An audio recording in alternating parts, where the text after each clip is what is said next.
बिस्मिल्लाहिर्रहमानिर्रहीम। स्टार्ट करते हैं गाइड चैप्टर 51 की पार्ट 3 की वीडियो को। सबसे पहले आता है हमारे पास automatic regulation of retinal sensitivity. वो कह रहे हैं कि जब कोई इंसान ब्राइट लाइट में काफ़ी घंटों के लिए रहता है तो रेटिना देखता है कि यार लाइट तो बहुत ज़्यादा है, तो अगर पिगमेंट थोड़ा कम भी हुआ तो गुजारा चल जाएगा। तो ये होता बेसिकली ये है कि लाइट के पड़ने से रोडोप्सिन आहिस्ते आहिस्ते ब्रेक करता रहता है और हम वापस रिकन्वर्ट इनटू रोडोप्सिन थोड़ा करते हैं, क्योंकि हमें पता चल गया कि थोड़ा रोडोप्सिन से भी गुजारा चल जाएगा, लाइट इस वक्त बहुत ज़्यादा है। तो आहिस्ता आहिस्ता रोडोप्सिन की क्वांटिटी कम होती रहती है और ऑप्सिन और रेटिनल की क्वांटिटी आहिस्ता आहिस्ता इंक्रीज करती चली जाती है। सही बात। तो चूंकि रोडोप्सिन कम होता चला जा रहा है, आहिस्ता आहिस्ता रेटिना की सेंसिटिविटी जो है वो कम होती जा रही है, और हमें चाहिए भी थोड़ी सेंसिटिविटी क्योंकि लाइट तो बहुत है। फिर नंबर 2 ये भी होना शुरू हो जाता है कि चूंकि रेटिनल बहुत ज़्यादा है तो रेटिनल भी विटामिन ए में कन्वर्ट होना शुरू हो जाता है। वैसे तो ये इंटर कन्वर्टेबल होते हैं, लेकिन ज़्यादा रेटिनल विटामिन ए के अंदर कन्वर्ट होना शुरू हो जाता है। तो यहाँ पे आपके पास जो रेटिना है उसकी सेंसिटिविटी काफ़ी कम हो गई है। इसको हम कहते हैं लाइट अडेप्टेशन। ठीक है कि लाइट के पड़ने की वजह से रेटिना की सेंसिटिविटी कम हो गई है। इसकी ऑपोजिट अगर कोई इंसान डार्कनेस में रहे, बहुत अंधेरा हो, तो हम देखते हैं कि यार लाइट की बहुत ज़्यादा कमी है, रोडोप्सिन बढ़ाने की ज़रूरत है। तो एक तो हम विटामिन ए को रेटिनल में कन्वर्ट करेंगे फौरी तौर पे कि ज़्यादा से ज़्यादा रेटिनल बने, और फिर जितना भी रेटिनल ऑप्शन होगा उसको फौरी तौर पे हम रोडोप्सिन में कन्वर्ट करी जाएंगे ताकि बहुत ज़्यादा रोडोप्सिन पाया जाए। रोडोप्सिन जितना ज़्यादा होगा रेटिना की सेंसिटिविटी उतनी इंक्रीज़ कर जाएगी। तो चूँकि अंधेरा है, लाइट की कमी है, हम चाहते हैं रोडोप्सिन बहुत ज़्यादा हो ताकि हल्की सी भी लाइट आए तो फ़ौरन हमें पता चल जाए। सही के बाद तो डार्क में ये जो सेंसिटिविटी इतनी इंक्रीज़ कर गई है, रोडोप्सिन इतना इंक्रीज़ कर गया है, इसको हम नाम देते हैं डार्क अडेप्टेशन। ओके बात। अब हम ग्राफ देखते हैं वाले ये अडेप्टेशन कौन से सेल्स की वजह से किस वजह से हो रही होती है। तो वो बता ये रहे हैं कि बेसिकली अगर एक इंसान लाइट में था और लाइट से वो अचानक डार्क में चला गया, ठीक है, तो होगा बेसिकली ये कि आहिस्ता आहिस्ता उसकी जो अडेप्टेशन है वो बेहतर से बेहतर होती चली जाएगी। मिसाल के तौर पे जब वो लाइट में था तो रेटिना को स्टिमुलेट करने के लिए, पर्टिकुलर स्टिमुलेशन के लिए आप कह लो कि लाइट के 1000 यूनिट्स चाहिए थे।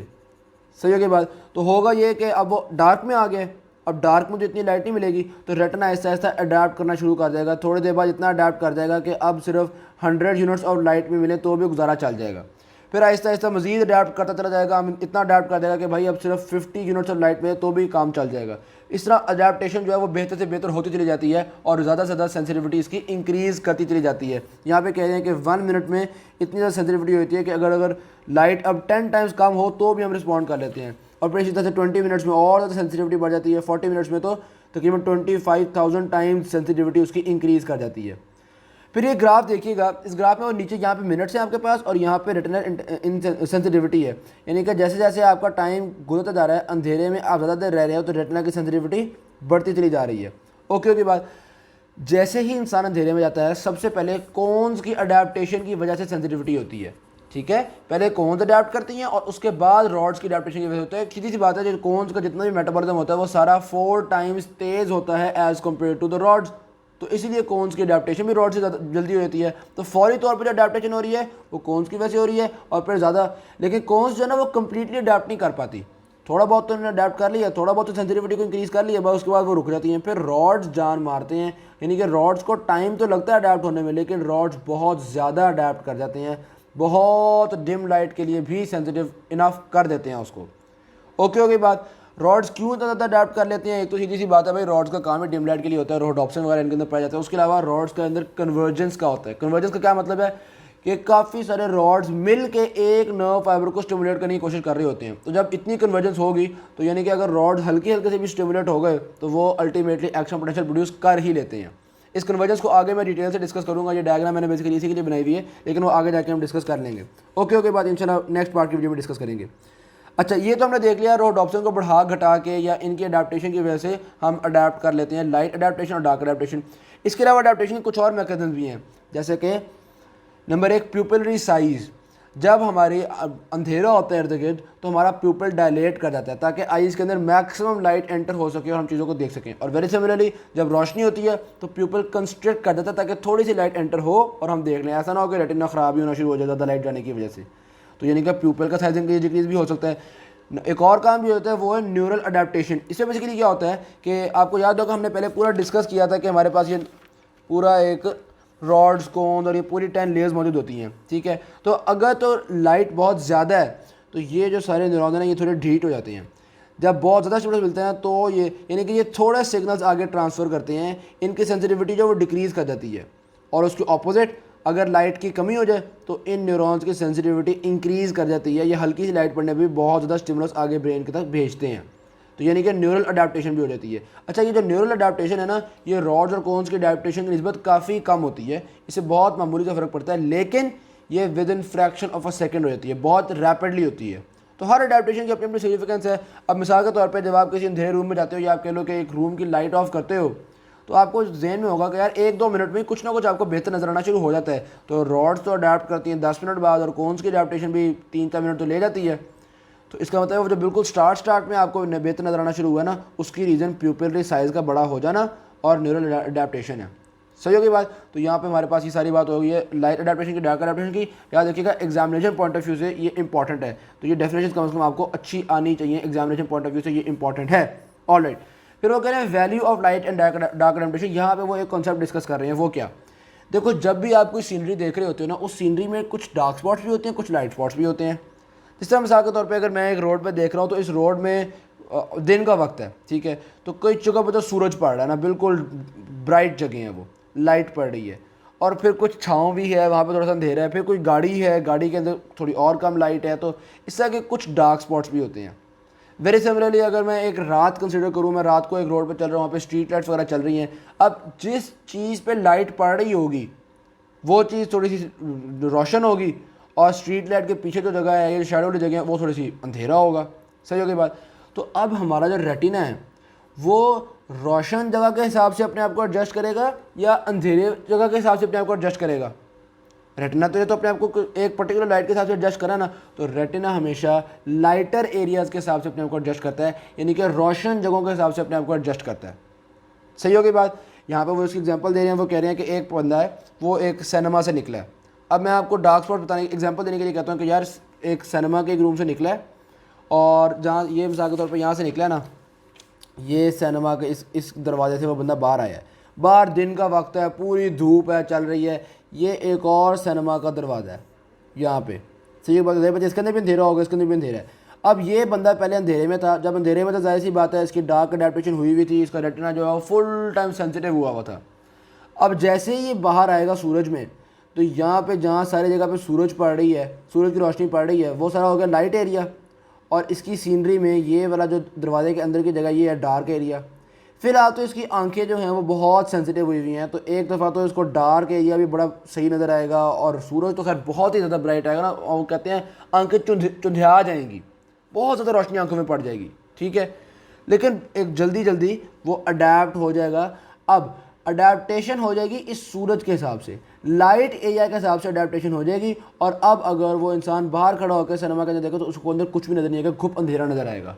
हालांकि जब वो सिनेमा के अंदर था तो उसको कुछ ना कुछ कुर्सियाँ वगैरह नज़र आ रही थी, लेकिन जब वो रोशनी में आ गया है तो अब उसकी आंखें रोशनी के हिसाब से अडेप्ट होंगी, अब उसको अंधेरे वाली जगह पे कम नज़र आएगा। इसके एक और मैं आपको एग्जांपल देता हूँ, ये तो वो एग्जांपल है जो उन्होंने गाइडलाइन में दी हुई है। मैं आपको एक और एग्जांपल देता हूँ जो मेरे ख्याल से समझने में ज़्यादा आसान होगी। आप रात को एक कमरे में जब आप एक लाइट ऑन करके बैठे हुए होते हो और बाहर कोई लाइट ना ऑन हो, तो आपको बाहर बिल्कुल भी नज़र नहीं आ रहा होता, ठीक है, खिड़की से बाहर बिल्कुल अंधेरा नज़र आ रहा होता है। सही होगी बात। वेयर एज अगर आप ये कमरे को छोड़ के आप बाहर चले जाओ, तो भाई चांद की रोशनी में कुछ ना कुछ चीज़ें तो नज़र आती हैं, पौधे भी नज़र आ रहे होते हैं, घास वगैरह, कुछ ना कुछ चांद की रोशनी में चीज़ नज़र आ रही होती है ना। तो कमरे के अंदर बैठ के क्यों नहीं आपको नज़र आ रही? बात यह है कि कमरे के अंदर रोशनी ज़्यादा है और आपकी आइज़ अडेप्ट कर गई हैं रोशन जगह के हिसाब से। आपकी आइज़ खिड़की के बाहर वाली जगह के हिसाब से अडेप्ट नहीं की हुई, आपकी आइज़ कमरे के रोशनी के हिसाब से अडेप्ट की हुई हैं। हाँ, आप कमरे की लाइट बंद कर दो, थोड़ी देर बाद आपको बाहर नजर आना शुरू हो जाएगा खिड़की से बाहर, क्योंकि आपकी आइज़ पे जाहिर सी बात है अगर रोशन एरिया ख़त्म हो गया तो फिर आइज़ डार्क एरिया के हिसाब से अडेप्ट कर देंगी। तो अगर एक सीनरी में डार्क एरिया भी हो, लाइट एरिया भी हो, तो आइज़ अडेप्ट करती हैं रोशन एरिया के मुताबिक। ओके हो गई बात। तो इसी वजह से आपको उसमें बस मज़ीद इसकी डिटेली डिस्कस करते हैं। सिग्निफिकेंस वो ये बात कर रहे हैं कि भाई हमारे इर्द गिर्द बहुत एक्सट्रीम लाइट इंटेंसिटी है। जैसे मिसाल के तौर पे अगर सूरज की रोशनी को एक स्टार की रोशनी से कंपेयर किया जाए तो सूरज की रोशनी 10 बिलियन टाइम्स ज़्यादा होती है। तो अगर हमारा ये अडेप्टेशन का मैकेनिज्म ना होता तो या तो आंखें हमारी स्टार की लाइट के लिए काफ़ी होती, अगर आंखें स्टार की लाइट के लिए बनी हुई होती ना तो सूरज की रोशनी में तो जल ही जाती बेचारी आंखें, और अगर हमारी आंखें सूरज की रोशनी के लिए बनी हुई होती ना तो स्टार लाइट में हमें कुछ नज़र ही ना आता, अंधे ही होते हैं हम, क्योंकि 10 बिलियन टाइम्स का फ़र्क है। लेकिन अल्लाह का शुक्र है हमारी लाइट अडेप्टेशन होती है बड़ी ज़बरदस्त किस्म की, जिसकी वजह से सूरज में भी हम देख रहे होते हैं और स्टार्स की रोशनी में भी कुछ ना कुछ नज़र आ रहा होता है। तो ये अडेप्टेशन की सिग्निफिकेंस है, this is the value of light and dark adaptation. सही होगी बात। नेक्स्ट आता है हमारे पास कलर विजन। कलर विजन सीधी सी बात है, हम पूरा स्पेक्ट्रम ऑफ लाइट देख पाते हैं, सारे कलर्स हम देख पाते हैं। ऑल्दो हमें पता है कि हमारे पास 3 तरह की कॉन्स होती हैं। कौन कौन सी कलर की? Red, green, blue. इन्हीं 3 कलर्स के मिक्सचर से हम ऑल ग्रेडेशंस ऑफ कलर्स को देख पाते हैं।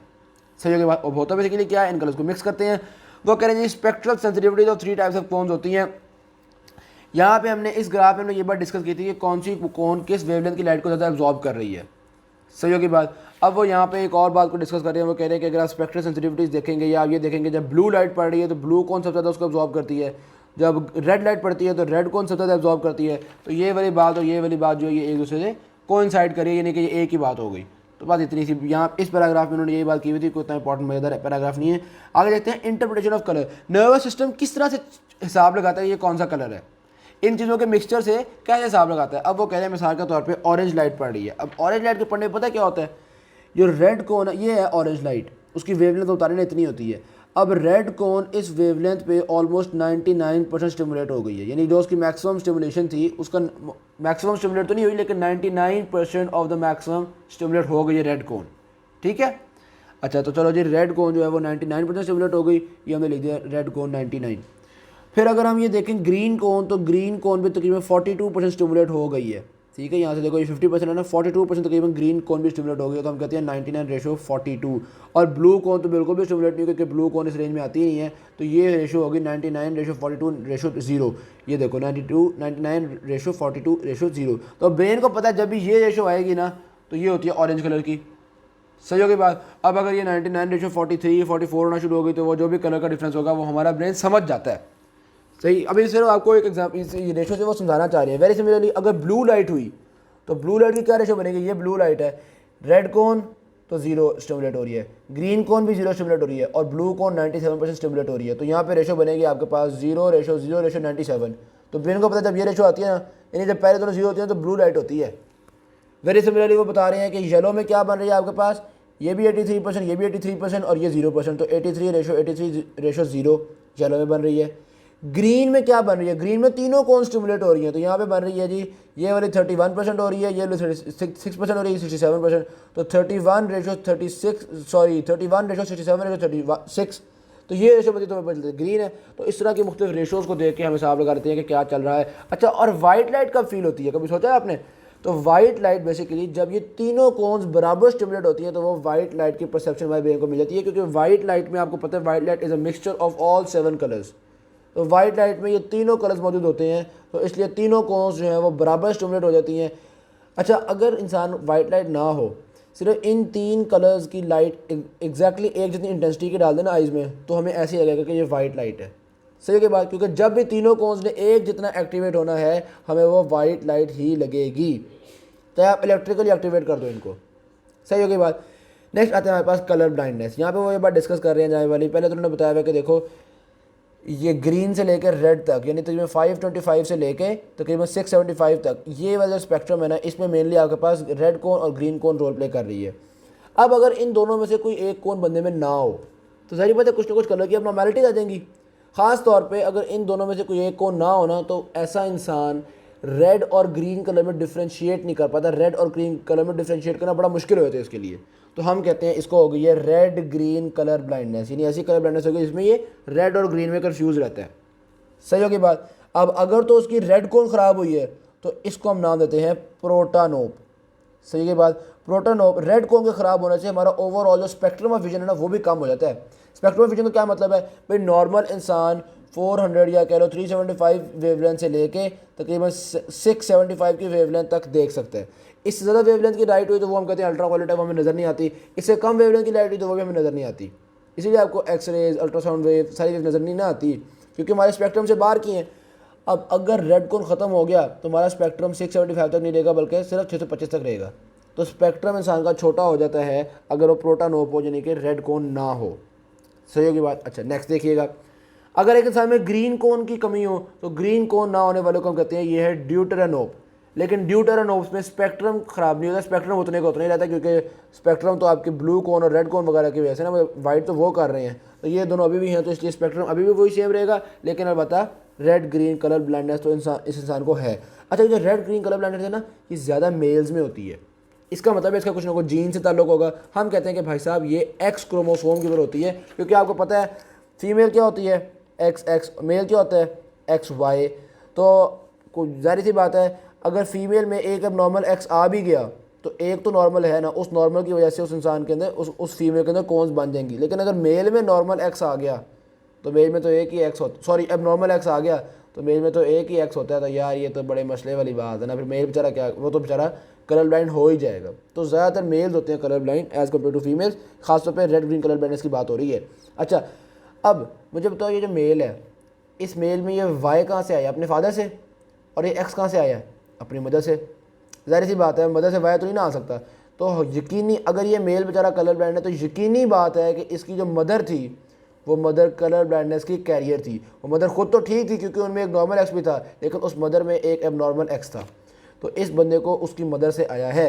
तो एक तो बात ये है कि बेटी को होगा नहीं मसला। क्यों नहीं होगा? क्योंकि अगर इस फादर से एक्स चला गया बेटी में तो मदर से एक नॉर्मल एक्स आ जाएगा, तो कोई टेंशन की बात नहीं है ना, क्योंकि हमने सोचा हुआ ये वाली मदर नॉर्मल है, ये वाला बंदा एबनॉर्मल है। सही की बात। तो बेटियों को तो आमतौर पे होता नहीं है, बेटों को होता है, और जो बेटों को होता है उस बेटे का एक्स तो हमेशा मदर से ही आता है, तो बेटों को मदर से होता है। तो इसकी ट्रांसफ़र हमेशा फ्रॉम मदर टू सन होती है, यूजुअली ऐसा ही होता है। अब अगर बाप एबनॉर्मल हो यानी कलर ब्लाइंड हो और जो माँ है वो कैरियर हो, तो फिर तो कभी कभी हो जाता है कि वो एबनॉर्मल मदर से भी आ जाए, एबनॉर्मल फादर से भी आ जाए, और बेटी जो है वो कलर ब्लाइंड पैदा हो जाए। हो भी सकता है, लेकिन usually it is transfer from the mother to the son. Okay बात। फिर ब्लू वीकनेस का जिक्र कर रहे हैं कि कह रहे हैं कभी ऐसा तो कम ही कभी होता है कि ब्लू कॉन्स बिल्कुल ही ना हो, आमतौर पर ये होता है कि ब्लू कॉन्स थोड़ी कम होती हैं, तो उसको हम नाम देते हैं ब्लू वीकनेस। सही।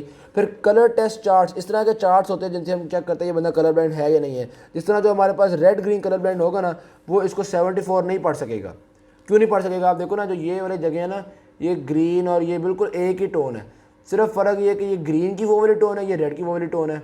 सही होगी बात। तो अगर एक इंसान कलर ब्लाइंड हो तो वो इस रीजन को भी नहीं पढ़ सकेगा, इस रीजन को भी नहीं पढ़ सकेगा। वो कहेगा ये तो 1 लिखा हुआ है, तो वो इसको 74 की बजाय 21 रीड करता है। सही होगी बात।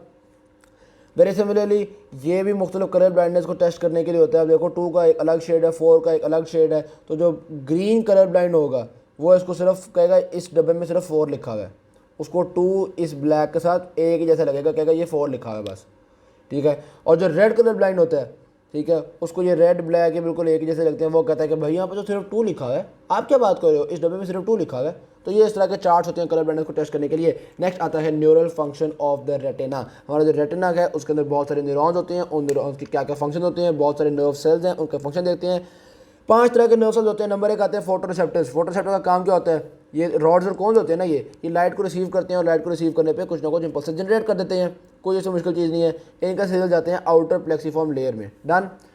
फिर आते हैं हमारे पास horizontal cells. Outer plexiform layer में हमारे पास हॉरिजॉन्टल सेल्स मौजूद होते हैं। जो horizontal cells rods and cones से सिग्नल्स को लेते हैं और साइडों पर चले जाते हैं। हो सकता है साइड में किसी और वाले जो हॉरिजॉन्टल सेल्स हैं उनको एक्साइट करते हैं, या साइड पर जाके बायपोलर सेल्स को एक्साइट करते हैं। तो ये आगे पास लेटरली मैसेज को स्प्रेड करने में रोल प्ले कर रहे होते हैं।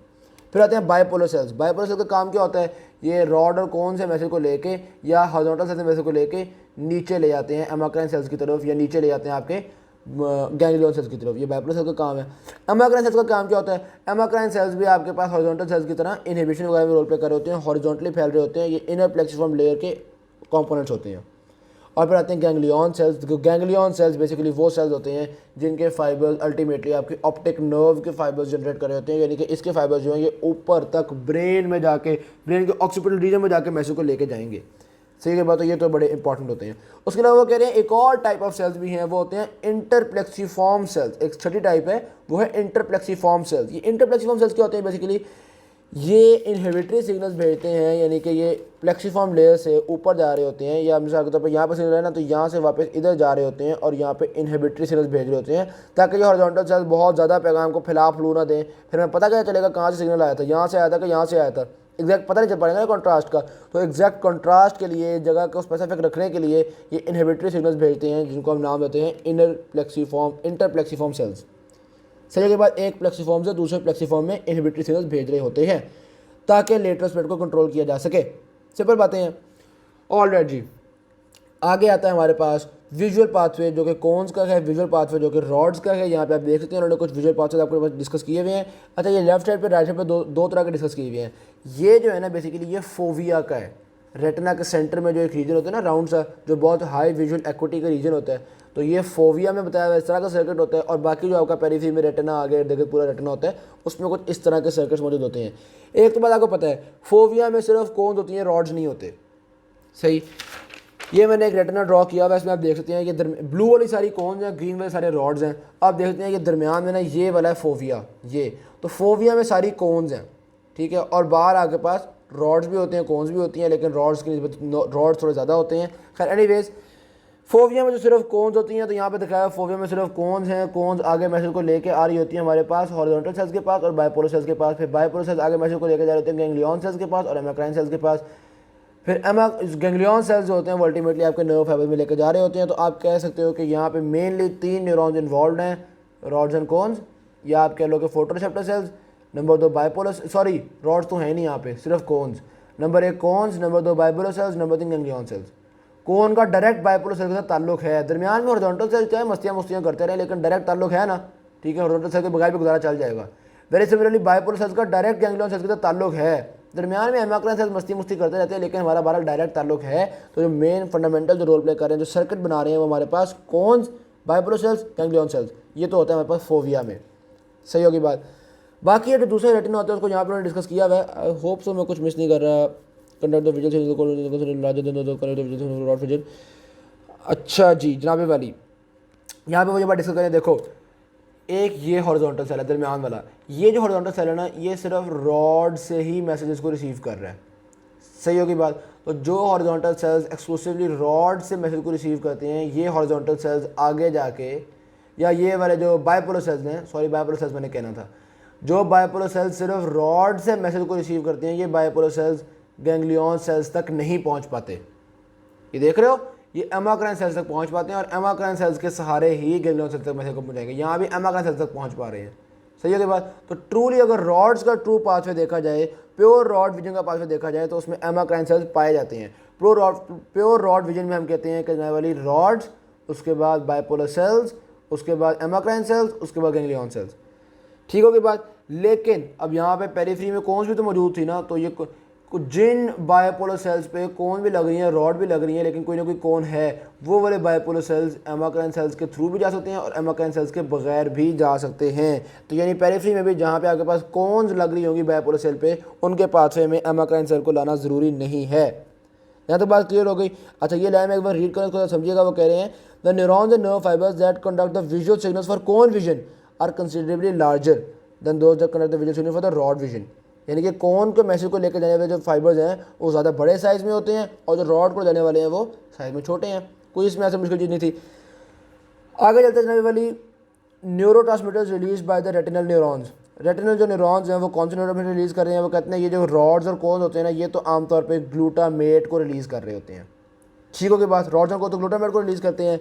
उसके अलावा ये जो एमाक्राइन सेल्स हैं ये बहुत सारे टाइप ऑफ न्यूरोट्रांसमीटर को रिलीज़ करते हैं, जिनमें से कोई 8 किस्म के टाइप्स तो हम देख चुके हैं, जैसे मिसाल के तौर पे गाबा, ग्लाइसिन, डोपामीन, एसिटाइलकोलिन, एंडोलमीन, ये सारे टाइप्स, मतलब काफ़ी सारे टाइप्स के न्यूरोट्रांसमीटर ये एमाक्राइन सेल्स रिलीज़ करते हैं। तो हमने इस बेस पे एमाक्राइन सेल्स की काफ़ी सारी टाइप्स बनाई हुई हैं। हम कहते हैं कि काफ़ी सारी टाइप्स होती हैं, लेकिन आमतौर पर ये सारे जो न्यूरोट्रांसमीटर होते हैं ना, ये होते हैं आमतौर पर इनहिबिटरी हैं। तो इसका मतलब है एमाक्राइन सेल्स का यूजुअली काम होता है इनहिबिटरी ही है। सही होगी बात। ऑल राइट जनाबी वाली। नेक्स्ट आते हैं हमारे पास transmission of most signals occur in retinal neurons by electronic conduction. यहाँ पे बेसिकली बात वो ये कर रहे हैं कि इस न्यूरॉन से लेकर यहाँ तक जो मैसेज आ रहा है ना, ये एक्शन पोटेंशियल्स के थ्रू नहीं आता। यानी कि हमारे आमतौर पर ये जो रॉड सेल्स होते हैं, बायोपोलर सेल्स होते हैं, ये एक्शन पोटेंशियल्स को जनरेट नहीं कर पाते, ये इलेक्ट्रॉनिक कंडक्शन के थ्रू मैसेज को लेकर जाते हैं। गैंग्लियन सेल में सिर्फ एक्शन पोटेंशियल प्रोड्यूस होता है। सही होगी बात। तो गैंग्लियन सेल में तो पक्की बात है एक्शन पोटेंशियल प्रोड्यूस होना ही है। जो एमाक्राइन सेल्स हैं, ये वाले सेल्स, इनमें कभी कभी एक्शन पोटेंशियल प्रोड्यूस हो भी जाता है, हमेशा नहीं होता। तो फिर क्या होता है बाकी सब में? Electronic conduction. इलेक्ट्रॉनिक कंडक्शन का क्या मतलब है कि भाई यहाँ पे लाइट पड़ी, लाइट पड़ने की वजह से आयंस की एंट्री हुई, बजाय इसके कि उन आयंस की एंट्री की वजह से एक एक्शन पोटेंशियल जनरेट हो और वो एक्शन पोटेंशियल यहाँ पे ट्रेवल करे, वो आयंस ही आगे ट्रेवल करते रहते हैं। वो आयंस अगले न्यूरॉन में चले जाते हैं, जाहिर बात है अगले न्यूरॉन में वोल्टेज चेंज आ गई, फिर उसी तरह से वो आयंस ही ट्रेवल करते करते आगे अगले आयंस ही आगे जाते रहते हैं। अब इसका फ़ायदा क्या है? ये फ़ायदा होता है बेसिकली, देखो जो एक्शन पोटेंशियल है ना, वो होता है हमेशा ऑल और नॉन रिस्पॉन्स। उसमें ये होता है कि या तो एक्शन पोटेंशियल प्रोड्यूस होता है या नहीं होता। ऐसा नहीं कर देते कि भाई बड़ा ज़ोरदार एक्शन पोटेंशियल प्रोड्यूस हुआ या हल्का एक्शन पोटेंशियल, नहीं जी नहीं, या तो प्रोड्यूस होगा या नहीं होगा। तो उसमें तो पता चलेगा या लाइट पड़ रही है या लाइट नहीं पड़ रही, यही पता चलना था ना। अब इलेक्ट्रॉनिक कंडक्शन में क्या होता है, अगर ज़्यादा लाइट पड़ रही है तो ज़्यादा आयंस आ जाएंगे, अगर थोड़ी लाइट पड़ी है तो थोड़े आयंस आ जाएंगे।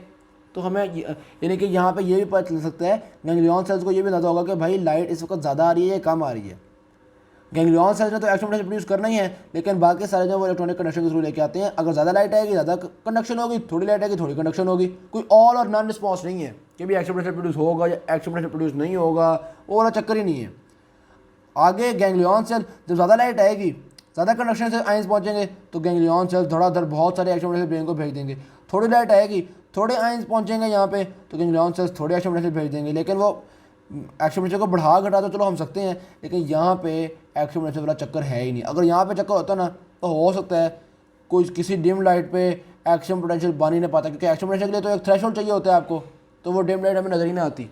अल्लाह अल्लाह खैर से अल्लाह। तो अल्लाह का शुक्र है कि हमारे पास होता है, हम इंटेंसिटीज़ को चेक कर पाते हैं। इसको हम कहते हैं कि हमारे पास ग्रेडेड पोटेंशियल होता है, ग्रेडेड कंडक्शन होती है। सही हो गई बात। ऑलराइट जी, light out of almost same degree of hyperpolarization. Next discuss कर रहे हैं वो जाने वाली हमारे पास लेटरल। अच्छा, एक और बात जो यहाँ पर हमने डिस्कस की वो ये है भाई, ये जो न्यूरॉन्स है ना ये बहुत थोड़ा सा डिस्टेंस ही है। आपको पता है ये रेटिना की थिकनेस है सिर्फ, ठीक है। तो वैसे तो एक सिंपल सी बात है, इलेक्ट्रॉनिक कंडक्शन में ना जो सिग्नल है वो वीक होता चला जाता है, क्योंकि जितने आयंस यहाँ पे थे जाहिर बात है आगे पहुँचते पहुँचते सिग्नल जब थोड़ा थोड़ा वीक होता चला जाएगा। लेकिन ये बड़े छोटे छोटे से सेल्स हैं, इसलिए तकरीबन जितना सिग्नल यहाँ बनता है उतना ही सिग्नल यहाँ पहुँच जाता है। अलबत्ता अगर हम गैंग्लियन सेल्स से कहते हैं कि भाई तुम भी इलेक्ट्रॉनिक कंडक्शन को तुम्हें मैसेज भेजो, तो भाई गैंग्लियन सेल्स का सफ़र लंबा है, इन्होंने यहाँ से पूरे ऊपर ब्रेन तक पहुँचना है, तो ये बहुत ही सिग्नल वीक हो जाने थे। तो इस यहाँ पे एक्शन पोटेंशियल बनाना ज़रूरी है, इनके लिए इतना खास ज़रूरी नहीं है एक्शन पोटेंशियल बनाना, इसलिए ये इलेक्ट्रॉनिक कंडक्शन का सहारा ले लेते हैं और गैंग्लियन सेल एक्शन पोटेंशियल बनाने का सहारा ले लेते हैं। ओके बाद नेक्स्ट आता है हमारे पास lateral inhibition to enhance visual contrast. Visual contrast को मज़ीद अच्छा करने के लिए हमारे पास लेटरल विजन इनहिबिशन होती है, जो कि हमारे हॉरिजॉन्टल सेल्स कर रहे होते हैं। हमने देखा था कि हमारी जो आउटर प्लेक्सिफॉर्म लेयर होती है उसमें हॉरिजॉन्टल सेल्स होते हैं जो कि लेटरल इनहिबिशन कर रहे हैं। अब होता बेसिकली क्या है, इस रॉड के ऊपर लाइट पड़ी है तो ये रॉड मैसेज को लेके आएगा। अब बजाय इसके कि यहाँ से मैसेज फैल के इधर भी चला जाता, इधर भी चला जाता और ये सारे गैंग्लियन सेल्स ब्रेन को मैसेज लेके जाते, ब्रेन को पता नहीं चलता लाइट यहाँ पड़ी है, यहाँ पड़ी है, यहाँ पड़ी है, किधर लाइट पड़ी है। तो अब हम क्या कर रहे हैं, लेटरल इनहिबिशन। अब लेटरल इनहिबिशन से क्या होगा, अगर इन दो रॉड्स पे लाइट पड़ रही है ना तो ये रॉड्स हॉरिजॉन्टल सेल्स को एक्टिवेट करेंगे और हॉरिजॉन्टल सेल्स जाके इस बायपोलर को इनहिबिट कर देंगे। खबर तुमने एक्साइट होना, इस बायपोलर को भी इनहिबिट कर देंगे, और यार तुम भी एक्साइट ना होना, ठीक है। तो सिर्फ जिसको ऊपर लाइट पड़ी है वहीं से सिग्नल पहुंचेंगे ब्रेन तक, एक ही गैंग्लियन सेल मैसेज को लेकर जाएगा, तो ब्रेन एग्जैक्ट समझ सकेगा कि भाई यहाँ पे लाइट पड़ रही है। सही के बाद तो हम एग्जैक्ट लोकलाइज कर पाते हैं, हमारी जो इमेज है उसमें कंट्रास्ट आ जाता है, अच्छी रेजोल्यूशन की पिक्चर बन जाती है हमारे पास, अगर इस तरह से lateral inhibition by this horizontal cell हमारे पास चल रही हो। तो thank you very much. Video अच्छी लगी शेयर जरूर कीजिएगा, चैनल को सब्सक्राइब कीजिएगा। अल्लाह।